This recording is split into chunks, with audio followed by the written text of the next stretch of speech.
నమస్కారం వందే మాతరం మీడియాకి స్వాగతం. హెడ్లైన్ చూద్దాం.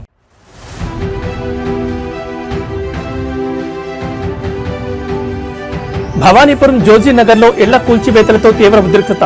నిరసనగా రోడ్డుపై బైఠాయించిన బాధితులు.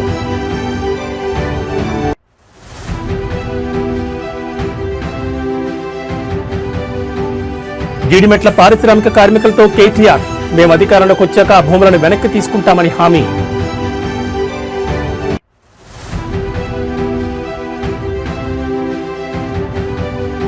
రైతు సంతోషంగా ఉంటేనే రాష్ట్రం సంతోషంగా ఉంటుంది. మాజీ సీఎం జగన్ వ్యాఖ్య.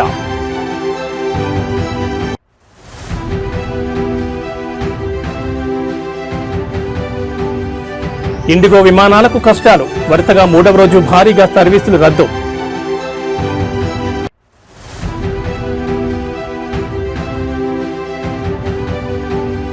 ప్రముఖ సీనియర్ నిర్మాత ఏబిఎం శరవణన్ కన్నుమూత. ఏబిఎం బ్యానర్ పై 176 చిత్రాలు నిర్మించిన ఘనత. ఇక డీటెయిల్స్ చూస్తే దక్షిణాది చిత్రసీమకు చిరునామాగా నిలిచిన ఏవిఎం ప్రొడక్షన్స్ అధినేత ప్రముఖ నిర్మాత ఏవిఎం శరవణన్ కన్నుమూశారు. ఆయన మరణంతో తెలుగు తమిళ చిత్ర పరిశ్రమలు దిగ్భ్రాంతికి లోనయ్యాయి. ఏవిఎం ప్రొడక్షన్స్ వ్యవస్థాపకుడు ఏవి మేయప్పన్ కుమారుడైన శరవణన్ తండ్రి మరణానంతరం నిర్మాణ సంస్థ బాధ్యతలను స్వీకరించి విజయవంతంగా ముందుకు నడిపించారు. ఎంజీఆర్, శివాజీ గణేశన్ నుంచి రజనీకాంత్, కమల్ హాసన్ వంటి అగ్రశ్రేణి నటులతో ఎన్నో ప్రతిష్టాత్మక చిత్రాలు నిర్మించారు. ఏవిఎం బ్యానర్ పై వివిధ భాషల్లో సుమారు 176 సినిమాలు ఆయన నిర్మించారు. తెలుగులో సంసారం ఒక చదరంగం, లీడర్, జెమిని వంటి హిట్ చిత్రాలతో పాటు తమిళంలో శివాజీ, మెరుపు కళలు వంటి బ్లాక్ బస్టర్లను ఆయన అందించారు.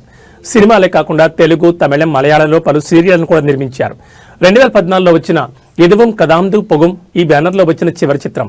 ఆ తర్వాత 2022లో అరుణ్ విజయ్ హీరోగా తమిళ్ రాకర్స్ అనే వెబ్ సిరీస్ నిర్మించారు. శరవణన్ కుమారుడు ఎంఎస్ గుహన్ కూడా నిర్మాతగా కొనసాగుతున్నారు.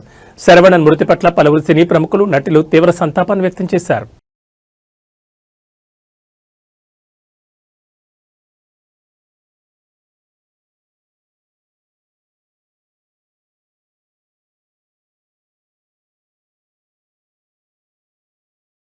కాంగ్రెస్ ప్రభుత్వం తీసుకొచ్చిన కొత్త హెచ్ఐఎల్టీపీ జీవోతో 5 లక్షల కోట్ల భూకుంభకోణాన్ని తెరలేపిందని బీఆర్ఎస్ ఆరోపిస్తున్న విషయం తెలిసిందే. ఈ హెచ్ఐఎల్టీపీ జీవోకు వ్యతిరేకంగా భూకుంభకోణాన్ని ఎండగట్టేందుకు బీఆర్ఎస్ పార్టీ నిరసనలకు దిగిన విషయం తెలిసిందే. ఇందులో భాగంగా జీడిమెట్ల పారిశ్రామిక ప్రాంతాల్లో భారత రాష్ట్ర సమితి వర్కింగ్ ప్రెసిడెంట్ కేటీఆర్ పర్యటించారు. ఈ క్రమంలో కుత్బుల్లాపూర్లోని షాపూర్లో హమాలీలతో మాట్లాడి కాంగ్రెస్ ప్రభుత్వం తీసుకొచ్చిన హెచ్ఐఎల్టీపీ జీవో వల్ల కలిగే నష్టాలు వివరించారు. అలాగే ప్రధాని మోడీ కార్మికులకు రోజుకు 144 రూపాయలు మినిమం వేజెస్ సరిపోతాయని చెప్తున్నాడని వారికి గుర్తు చేయగా, అంత తక్కువ వేతనంతో కుటుంబాన్ని ఎలా పోషించాలో వారికే తెలియాలంటూ తమ బాధను కేటీఆర్ కార్మికులు వివరించారు. ఈ కార్యక్రమంలో మాజీ మంత్రి కేటీఆర్తో పాటు ఎమ్మెల్యేలు మాధవరం కృష్ణారావు, వివేకానంద గౌడ్, పల్లా రాజేశ్వరరెడ్డి, ఎమ్మెల్సీ శంభూపూర్ రాజు, ఇతర స్థానిక నాయకులు పాల్గొన్నారు.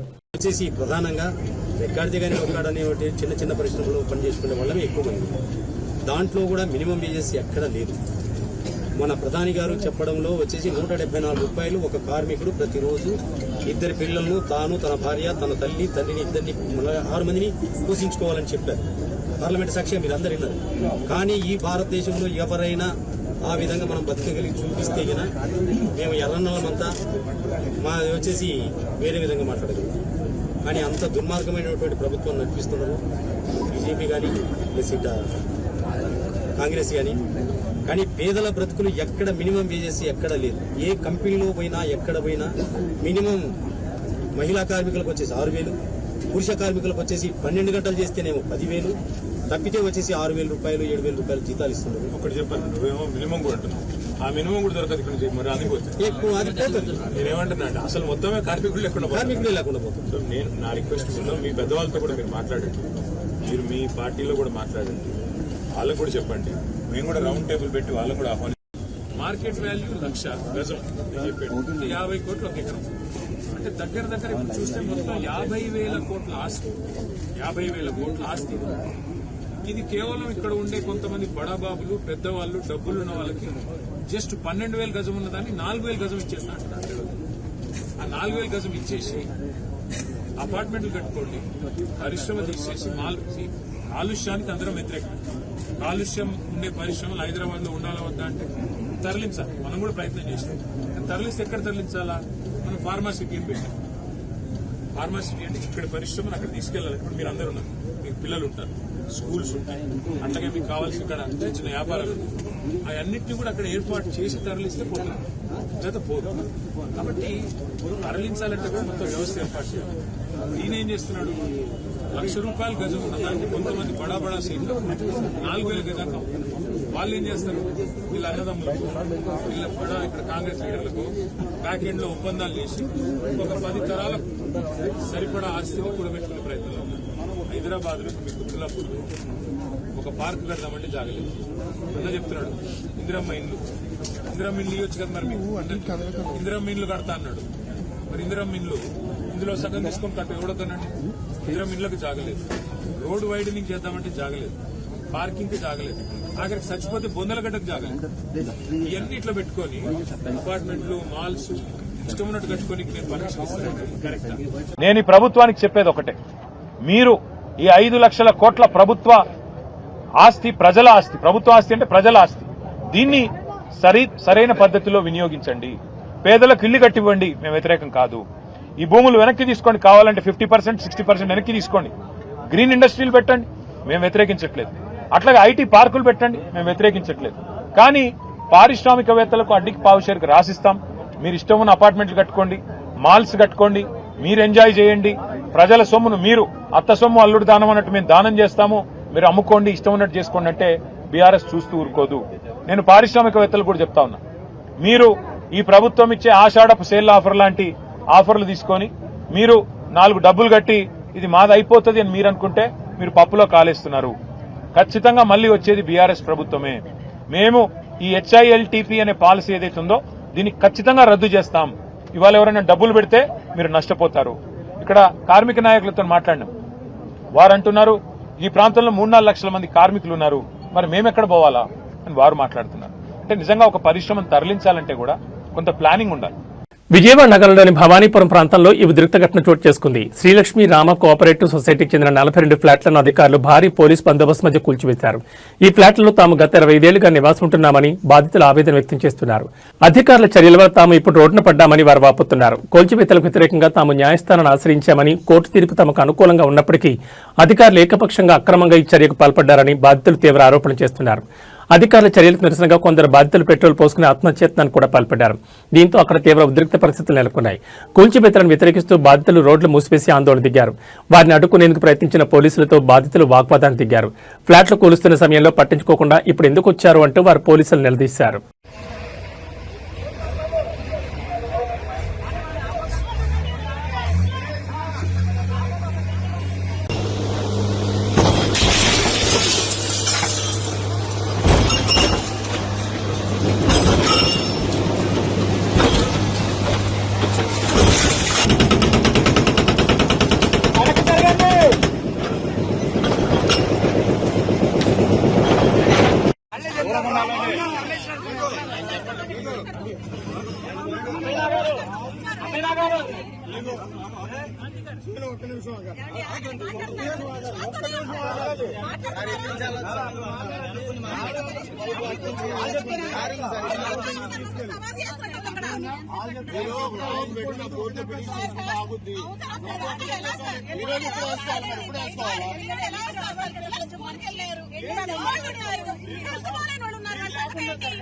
ఒక మనిషికి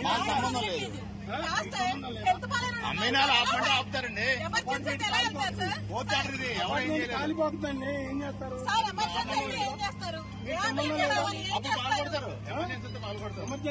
ఎమర్జెన్సీ కాదా? నేను పేషెంట్ 7 నెలల నుంచి ఇంట్లోంచి బయటకు రావట్లా. 7 నెలల నుంచి ఇంట్లోంచి బయటకు రావట్లా. 4 రోజులు ఐసీలో ఉన్నా, బయటకు బయటపడ్డా.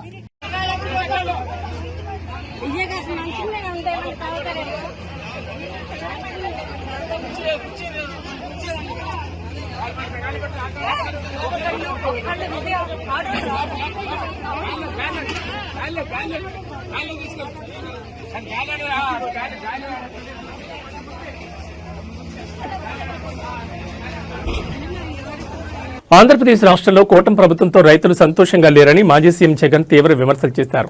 రైతులు రాష్ట్రాల్లో ఎదుర్కొంటున్న సమస్యలపై తాడేపల్లిలోని తన నివాసంలో ఏర్పాటు చేసిన మీడియా సమావేశంలో జగన్ ప్రభుత్వంపై మండిపడ్డారు. ప్రజలకు వాస్తవాలు తెలియాలని, రైతు పరిస్థితి చూస్తే సీమకు ఎంతో అన్యాయం జరిగిందని అన్నారు.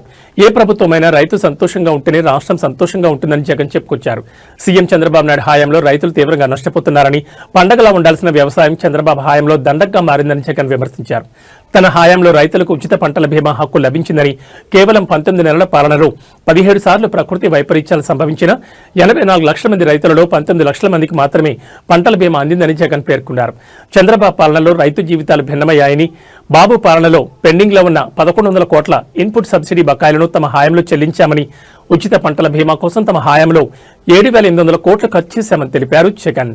పక్కేమో అన్ని రైతుల జీవితాలు చిన్నాభిన్నమై కనిపిస్తూ ఉన్నాయి. ఇచ్చిన హామీలన్నీ మోసంగా కనిపిస్తూ ఉన్నాయి. రైతుల పరిస్థితి దయనీయంగా మారింది. మరోవైపున టాపిక్ డైవర్ట్ చేసేందుకు మోసాలతో చంద్రబాబు నాయుడు ఏమంటాడు, రైతన్నా మీకోసం అంటూ ప్రచారం చేసుకుంటాడు.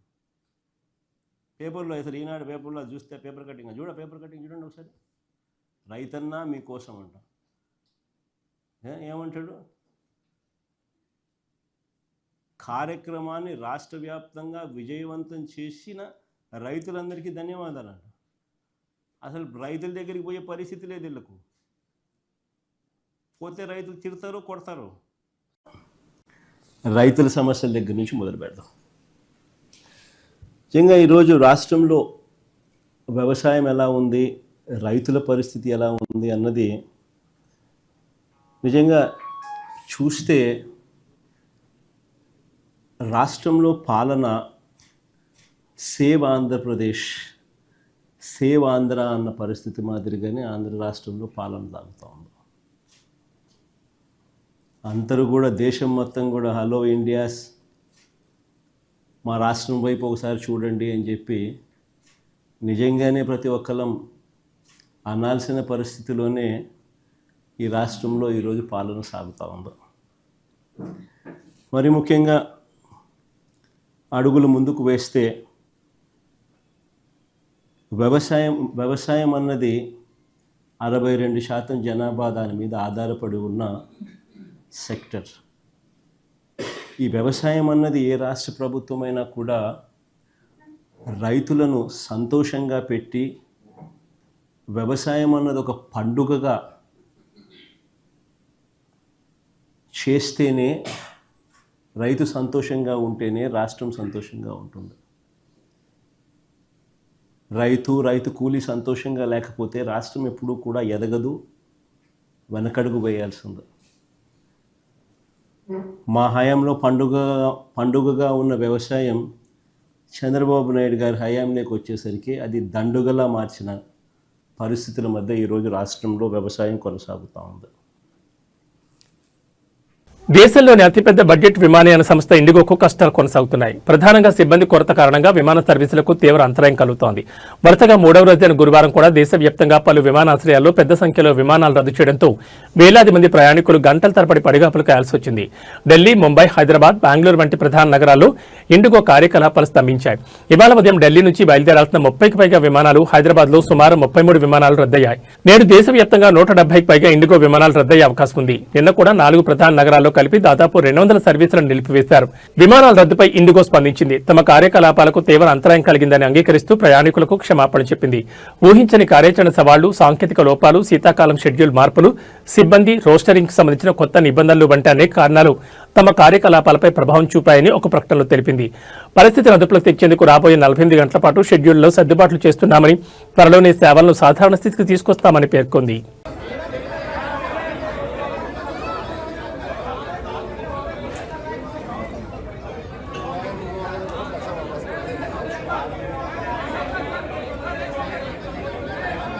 मदद जैसे अपने भाई को पंजाब को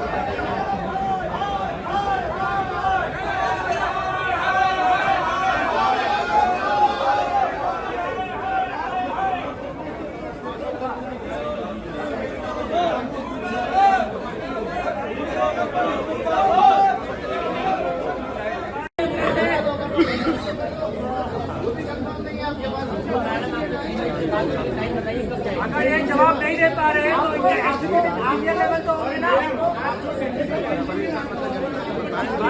लेवल तक होंगे ना।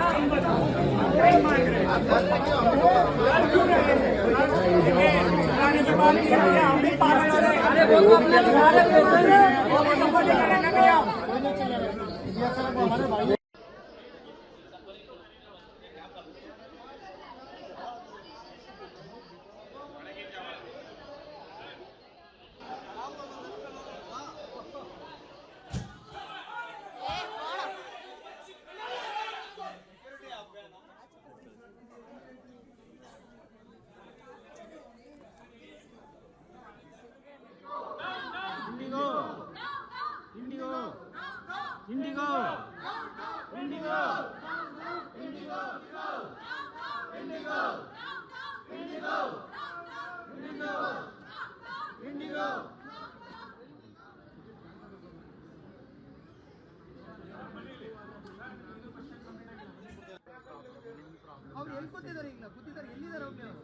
ಅಲ್ಲ ಎಲ್ಲರೂ ಇದೆ ನಮ್ಗೆ ಸರ್ ಇವಾಗ ಆಲ್ಟರ್ನೇಟಿವ್ ನಮ್ಗೆ ಅಟ್ಲೀಸ್ಟ್ ಬೇರೆ ಫ್ಲೈಟ್ ಆದರೂ ಅರೇಂಜ್ ಮಾಡ್ತಾರೆ.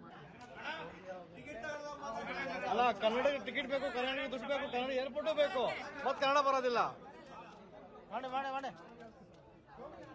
ఇండిగో వెళ్ళేసిన ಒಂದು నీచ కడుపే. నైరుతి బంగాళాఖాతంలోని వాయుగుండం తీవ్ర అల్పపీడనంగా బలహీనపడి పశ్చిమ దిశగా కదులుతోందని భారత వాతావరణ విభాగం అంచనా వేసింది. ఇది ఈ రోజు అల్పపీడనంగా బలహీనపడుతుందని వెల్లడించింది. ఈ ప్రభావంతో తమిళనాడులో మరో 2 రోజుల పాటు భారీ నుంచి అతి భారీ వర్షాలు కొనసాగుతాయని వెల్లడించింది. ఈ క్రమంలో ఏపీలో ఇవాళ నెల్లూరు, తిరుపతి జిల్లాలో భారీ వర్షాలు కురిసే అవకాశం ఉందని విపత్తుల నిర్వహణ సంస్థ తెలిపింది. ప్రకాశం, అనంతపురం, శ్రీ సత్యసాయి, వైఎస్ఆర్ కడప, అన్నమయ్య, చిత్తూరు జిల్లాలో తేలికపాటి నుంచి మోస్తరు వర్షాలు కురుస్తాయని పేర్కొంది. ప్రజలు అప్రమత్తంగా ఉండాలని సూచించింది. నిన్న సాయంత్రం 5 గంటల నాటికి తిరుపతి జిల్లా తొట్టంబేడులో 47.2 మిల్లీమీటర్లు, నెల్లూరు జిల్లా కృష్ణపట్నంలో 37.5 మిల్లీమీటర్లు, తిరుపతి జిల్లా మన్నార్ పోలూరులో 32.7 మిల్లీమీటర్లు, చిత్తూరు జిల్లా నిండలో 30 మిల్లీమీటర్ల వర్షపాతం నమోదైందని తెలిపింది.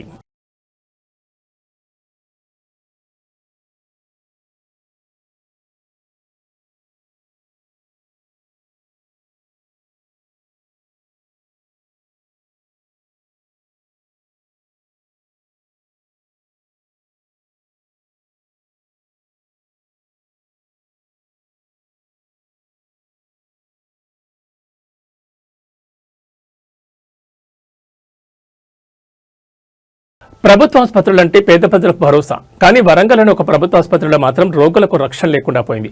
చికిత్స కోసం వస్తే ప్రాణాలకే ముప్పు తెచ్చే పరిస్థితి నెలకొంది. వరంగల్ నగరంలోని సీకేఎం ప్రభుత్వ ఆసుపత్రిలో పరిస్థితి అత్యంత దారుణంగా ఉంది. ఆసుపత్రి వార్డులలో ఎలుకలు విచ్చలవిడిగా సంచరిస్తూ పసిపిల్లలు మరియు బాలింతలను గాయపరుస్తున్నాయి. ఈ ఘటనలో ఆసుపత్రిలో ఎంతటి అపరిశుభ్ర వాతావరణం నెలకొందో తెలియజేస్తున్నాయి. ఎలుకలు కొరకడం వల్ల గాయపడిన పసిపిల్లలు మరియు బాలింతలు తీవ్ర ఇబ్బందులు ఎదుర్కొంటున్నారు. పేషెంట్ల బంధువులు ఆసుపత్రి అధికారుల తీరుపై తీవ్రంగా మండిపడుతున్నారు. గతంలో కూడా ఎలుకల దాడిలో పిల్లలు తీవ్ర అనారోగ్యానికి గురైనప్పటికీ అధికారులు ఇప్పటివరకు ఎలాంటి నివారణ చర్యలు తీసుకోలేదని వారు ఆరోపిస్తున్నారు. ఎలుకల బెడద కారణంగా బాలింతలు మరియు వారి కుటుంబ సభ్యులు తీవ్ర భయాందోళనకు గురవుతున్నారు. చికిత్స కంటే ముందు ఎలుకల నుంచి తమను తాము కాపాడుకోవాల్సిన పరిస్థితి ఏర్పడిందని వారు వాపోతున్నారు.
ఉమ్మడి ఆదిలాబాద్ జిల్లాలో పులుల సంచారం రోజురోజుకు పెరిగిపోతోంది. మొన్న కొమరంభీం జిల్లా కాగజ్నగర్ దగ్గరలో నడి రోడ్డుపై పెద్ద పులి దర్శనమిచ్చింది. రోడ్డుకు అడ్డంగా పులి పడుకోవడంతో వాహనదారులు వణికిపోయారు. కాగా తాజాగా నిన్న రాత్రి కొమరంభీం జిల్లా సిర్పూర్ టీ మండలం వేంపల్లి రైల్వే బ్రిడ్జిపై చిరుత పులి పరుగులు పెట్టింది. వాహనదారులు రోడ్డుపై ప్రయాణిస్తున్న సమయంలోనే చిరుత రోడ్డుపై కనిపించింది. దీంతో వాహనదారుడు తన ఫోన్లో వీడియో తీయగా చిరుత బ్రిడ్జిపై నుండి పారిపోయింది. ప్రస్తుతం దీనికి సంబంధించిన వీడియో నెట్టింట వైరల్ అవుతోంది. మరోవైపు మంచిర్యాల జిల్లాలోనూ పులుల సంచారం పెరుగుతోంది.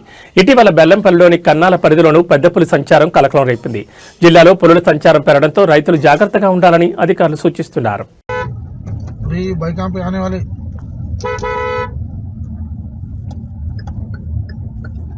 చిడతాపులి చూడండి. తెలంగాణ రాజకీయాల్లో ఎన్నికల వేళ ఓ విషాదకర ఘటన చోటు చేసుకుంది. కాంగ్రెస్ నాయకుల వేధింపులు ఒత్తిడి తట్టుకోలేక బీఆర్ఎస్ సర్పంచ్ అభ్యర్థి భర్త ఆత్మహత్య చేసుకోవడం నిర్మల్ జిల్లాలో తీవ్ర కలకలం రేపింది. నిర్మల్ జిల్లా ఖానాపూర్ మండలం సోమారిపేట గ్రామంలో ఈ హృదయ విదారకర ఘటన జరిగింది. బండారు రవీంద్ర అనే వ్యక్తి ఇటీవల కాంగ్రెస్ పార్టీ నుంచి బీఆర్ఎస్ పార్టీలో చేరారు. స్థానిక ఎన్నికల్లో తన భార్య పుష్పను బీఆర్ఎస్ తరఫున సర్పంచ్ అభ్యర్థిగా నిలబెట్టారు. ఈ నేపథ్యంలో స్థానిక కాంగ్రెస్ నాయకులు రవీంద్రపై తీవ్ర ఒత్తిడి తీసుకొచ్చినట్లు ఆరోపణలు వినిపిస్తున్నాయి. పోటీ నుంచి తప్పుకోవాలని, తిరిగి కాంగ్రెస్ పార్టీలో చేరాలని రవీందర్ను బలవంతం చేసినట్టు తెలుస్తోంది. లేకపోతే తీవ్ర పరిణామాలు ఎదుర్కోవాల్సి ఉంటుందని వారు రవీందర్ను వేధింపులు గురి చేసినట్లు స్థానికులు చెబుతున్నారు. స్థానిక కాంగ్రెస్ నాయకుల వేధింపులు ఒత్తిడిని తట్టుకోలేకపోయిన రవీందర్ తీవ్ర మనస్తాపంతో ఉరివేసుకుని ఆత్మహత్యకు పాల్పడ్డారు. ఈ ఘటన గ్రామంలో తీవ్ర విషాదాన్ని నింపింది.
ఏసీబీ అధికారులు దూకుడు పెంచారు. నిత్యం దాడులు చేపడుతూ అవినీతి అధికారులను హడలెత్తిస్తున్నారు. బాధితుల ఫిర్యాదు మేరకు లంచాలు తీసుకుంటున్న వారిని వలపని పట్టుకుంటున్నారు. అలాగే అక్రమాస్తుల కేసులో ఆకస్మిక తనిఖీలు చేపడుతున్నారు. Rangareddy land records ED Srinivas నివాసంలో గురువారం తనిఖీలు నిర్వహించారు. ఆయన ఇళ్లతో పాటు కలెక్టరేట్లో సైతం సోదాలు చేపట్టారు. హైదరాబాద్, రంగారెడ్డి, మహబూబ్నగర్ జిల్లాలో తనిఖీలు కొనసాగుతున్నాయి. రంగారెడ్డి జిల్లాలో 6 చోట్ల సోదాలు నిర్వహిస్తున్నారు. ల్యాండ్ రికార్డ్స్ ఈడీగా శ్రీనివాస్ పెద్ద ఎత్తున అక్రమాస్తులు కూడబెట్టినట్లు అధికారులు గుర్తించారు. ఈడీ శ్రీనివాస్ షెల్ కంపెనీ సృష్టించి వ్యాపారం చేస్తున్నట్లు సమాచారం. రంగారెడ్డి కలెక్టర్ కార్యాలయంతో పాటు రాయదుర్గం మైహోం భూజాలు సైతం ఏసీబీ సోదాలు కొనసాగుతున్నాయి. ఆయన మహబూబ్ నగర్ లో ఓ రైస్ మిల్ కూడా నిర్వహిస్తున్నట్లు గుర్తించారు. దాడులకు సంబంధించి పూర్తి వివరాలు ఇంకా తెలియాల్సి ఉంది.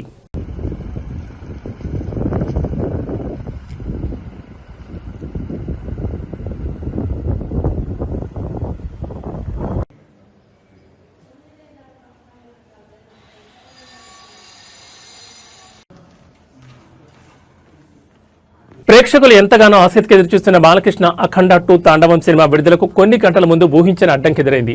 ఈ చిత్రం విడుదలపై మద్రాస్ హైకోర్టు స్టే విధించింది. బాలీవుడ్ నిర్మాణ సంస్థ ఈరోస్ ఇంటర్నేషనల్ దాఖలు చేసిన పిటిషన్పై విచారణ చేపట్టిన న్యాయస్థానం ఈ మేరకు మధ్యంతర ఉత్తర్వులు జారీ చేసింది. 4 రీల్స్ ఎంటర్టైన్మెంట్ సంస్థ నుంచి తమకు 28 కోట్ల బకాయిందని, ఆ మొత్తం చెల్లించే వరకు అఖండ 2 సినిమాను నిలిపివేయాలని ఈరోస్ సంస్థ కోర్టును ఆశ్రయించింది. గతంలో మహేష్ బాబు నటించిన 1 నేనొక్కడిని, ఆగడు చిత్రాల నిర్మాణ సమయంలో ఈ 2 సంస్థలు కలిసి పనిచేశాయి. ఆ సినిమాల వల్ల వచ్చిన నష్టాలకు సంబంధించిన ఆర్థిక వివాదమే ప్రస్తుత స్టేక్ కారణమైంది. అఖండ 2 చిత్రాన్ని 14 రీల్స్ ప్లస్ బ్యానర్ పై నిర్మించారు. అయితే 14 డీల్స్ ఎంటర్టైన్మెంట్స్ లోని భాగస్వాములైన రామ్ ఆచంట, గోపి ఆచంటని ఈ కొత్త సంస్థను కూడా ప్రారంభించారని, కాబట్టి పాత బకాయిలకు వారే బాధ్యత వహించాలని ఈ రోజు వాదించింది. ఈ వాదంతో ఏకీభవించిన కోర్టు స్టే విధించింది. ఇవాళ పెయిడ్ ప్రీమియర్లతో సినిమాను విడుదల చేసేందుకు సిద్ధమవుతున్న నిర్మాతలకు ఈ తీర్పు పిడుగుపాటైంది. అయితే ఈ వివాదం కోర్టు బయట సెటిల్మెంట్ ద్వారా త్వరగా పరిష్కారం అవుతుందని, సినిమా విడుదలకు పెద్దగా ఆటంకం ఉండకపోవచ్చని ఫిల్మ్ నగర్ వర్గాలు భావిస్తున్నాయి.